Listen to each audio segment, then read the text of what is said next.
جی منصور صاحب، بڑا چرچا ہے آج جس طریقے سے بہت بڑی کامیابی ہمارے سیکیورٹی کے اداروں نے حاصل کی. جس طریقے سے آپ نے دیکھا پریس کانفرنس آپ نے بھی دیکھی ہوگی، اس بچی کا کہنا کس طریقے سے ان کو ذہن سازی کی گئی کہ دہشت گردی کروائی جائے، ان سے سیوسائڈ بامبنگ کروائی جائے. تو یہ ایک ٹرینڈ بنتا جا رہا ہے. خاص طور پہ بلوچستان میں دیکھ رہے ہیں بچیوں کو خاص طور پہ اسکول کالج ایون یونیورسٹیوں کی بچیوں کو بھی جو ہے نا وہ اس طرف مائل کیا جا رہا ہے. اب تو کوئی وہ جس کو کہتے ہیں کسی طرح کی آئیڈیالوجی کی بات تو نہیں رہے گی، پیسے کی بات رہے گی. آپ کو کیا لگتا ہے کہ اب دشمن کے اہداف اب کس طرح کے ہیں؟ ہماری بچیوں کا بھی استعمال کرنے کا پلان کیا گیا ہے، اس کی بیک گراؤنڈ کیا ہے، اس پہ بات کریں گے آپ؟ جی ہاں سر، دیکھیں کہ یہ جو آپ دیکھیں پیچھے آپ سمجھ لیں کہ انڈیا ہے، کیونکہ فطرت ہندوستان ہے. جو دہشت گرد تنظیمیں بلوچستان میں آپریٹ کر رہی ہیں، افغانستان سے آپریٹ کر رہے ہیں، ہلمند میں بیٹھے ہوئے ہیں، نیمروز میں بیٹھے ہوئے ہیں، کندہار میں بیٹھے ہوئے ہیں، ان کی لیڈرشپ کابل میں ہے. اور دیکھیں جو اسٹریٹجی انہوں نے یوز کی ہے، اسپیشلی جب ہم بات کرتے ہیں سوسائڈ بمبنگ کی بات کرتے ہیں، اس میں خواتین کا استعمال تھا. اور پھر دیکھیں کہ بلوچستان میں جو بلوچ روایات ہیں بہت رچ روایات ہیں، اور جہاں پہ خواتین کا بہت احترام ہے. میں بلوچستان میں رہا ہوں تو وہاں پہ میں نے دیکھا ہے، چاہے وہ پشتون ہیں بلوچ ہیں، تو بڑے احترام سے خواتین کو دیکھا جاتا ہے، ریسپیکٹ کی جاتی ہے. That is one thing. اور سیکنڈ یہ ہے کہ اسلام میں کے اگینسٹ بھی ہے، اسلام کے ٹیچنگز کے خلاف ہے، اور یہ انسانیت کے خلاف ہے. اور ہم نے یہ دیکھا کہ خواتین کا پہلا استعمال جب انہوں نے کیا تو 2022 میں شہری بلوچ کو کراچی یونیورسٹی میں استعمال کیا اگینسٹ چائنیز کے لیے.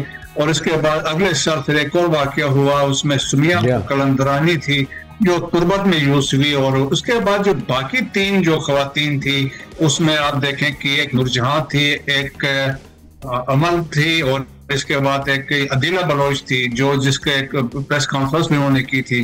تو یہ پکڑی گئی تھی، they would be the suicide bombers تھے، لیکن وہ پکڑے گئے تھے، پریمپٹ ہو گئے تھے سیکیورٹی ایجنسیز نے، اور دے ریئلائز کہ ان سے غلطی ہوئی. اور اسی طریقے سے یہ آج کے بچی بھی تھے. تو ابھی آپ دیکھیں کہ جو ٹیکٹکس ہے، کیونکہ اب ان کا مطلب یہی ہے کہ ایک تو ان کو مرد جو ہے مل نہیں رہے ہیں، تو دیٹس وائی وہ فوکس انہوں نے خواتین پہ، فیمیل پہ کیا ہے.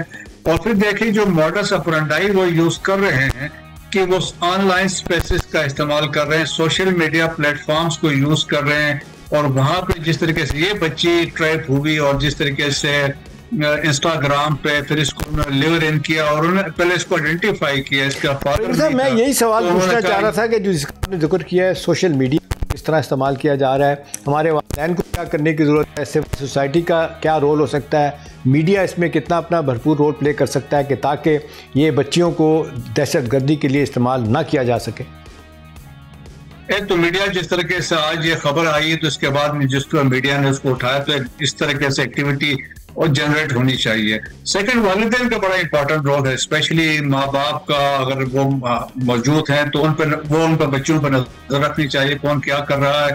یقیناً دیٹ از ویری امپورٹنٹ. اور سیکنڈ، جس انسٹیٹیوشن میں وہ پڑھتے ہیں تو وہاں پہ نظر ہونی چاہیے، اسپیشلی اس ویجیلنس اس ادارے میں ہونی چاہیے. اور میں تو سمجھتا ہوں یہ کریکولم میں یہ ایک حصے میں پڑھانا چاہیے وہاں پہ کہ وہاں پہ کیا ہو رہا ہے. اور اس کے علاوہ میرے خیال میں ودن دی گورنمنٹ کے اپنے ایفرٹس ہونے چاہیے کہ اویئرنیس کریٹ کرنے کے لیے، اور جس طریقے سے گاؤں میں یا ٹاؤنز میں سٹیز میں جا کے ایجوکیٹ. جی بریڈ صاحب، میرا خیال ہے یہ وہی نیشنل ایکشن پلان کا جو آپ ذکر کر رہے ہیں کہ اس میں کس طرح سلیبس میں تبدیلیاں کی جائیں، اور جو آپ سجیشن دے رہے ہیں اور پہلے بھی آپ ایشو پہ بات کرتے رہے، میرا خیال ہے حکومت کو اس کے بارے میں اب سیریسلی سوچنا ہوگا.